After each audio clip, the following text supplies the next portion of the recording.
ఉద్యమ సమయంలో దోపిడీ, స్టూడియోల వద్ద ధర్నాలు చేసి వసూళ్లు, బయటపడితే తెలంగాణ సిగ్గుపోతుందని ఊరుకున్నా, టాస్ మాత్రమే వేశాను, టెస్ట్ మ్యాచ్ ముందుంది, నా భర్తపై నిరాధార ఆరోపణలు చేస్తున్నారు, ఇంటి అల్లుడు ఫోన్ ట్యాపింగ్ చేయించడానికి సిగ్గుండాలి, ఏలేటి మహేశ్వర్ రెడ్డి నోటి వెంట హరీష్ రావు మాటలు, టీ న్యూస్ కు ఏలేటికి కృష్ణారావుకు లీగల్ నోటీసులు, ప్రభుత్వ భూమిని ప్రైవేట్ కి ఇస్తూ కేటీఆర్ సంతకం, ఆ లావాదేవీలతో రేవంత్ కు లింకు, అందుకే సైలెంట్, ఏదో ఓ రోజు సీఎం నవ్వుతా మీ పని పడతా.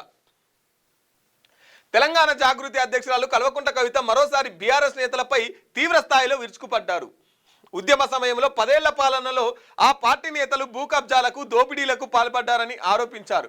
వారు ఎవరెవరి దగ్గర దోచుకున్నారో ఆ వసూల చిట్టా అంతా తన వద్ద ఉందన్నారు. ఏ స్టూడియోల ముందు ధర్నాలు చేసి వసూళ్లు చేసిర్రో మొత్తం అలా జాతకం అంతా అక్క దగ్గర ఉంది.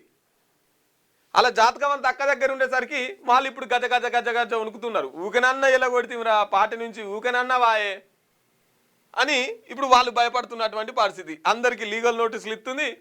ఆ జాగృతి ఆ పేరు మీద మొత్తం అన్ని నియోజకవర్గాలు తిరుగుతూ ఏ నియోజకవర్గం పోతే ఆ నియోజకవర్గ ఎమ్మెల్యే మొత్తం చరిత్ర అంతా బయట పెట్టుకుంటూ వస్తుంది. కేటీఆర్ కూడా ప్రభుత్వ భూమిని ప్రైవేట్ భూమికి అమ్మిండట. ఇగో ఎవరో దొంగలు వాళ్ళే బయటపడుతున్నారు ఒకరికొకరు పడక. మీకు వార్తలు రాయడం, విశ్లేషణ చేయడం వచ్చా? అన్యాయాన్ని ప్రశ్నించడం తెలుసా? ఇంకెందుకు ఆలస్యం? క్యూ న్యూస్ మిమ్మల్ని ఆహ్వానిస్తుంది. ఉమ్మడి ఆదిలాబాద్, వరంగల్, కరీంనగర్, నిజామాబాద్, ఖమ్మం, మెదక్, రంగారెడ్డి, హైదరాబాద్, మహబూబ్ నగర్ జిల్లాలకు రిపోర్టర్స్ కావాలను సంప్రదించవలసిన ఫోన్ నెంబర్ 8688926084.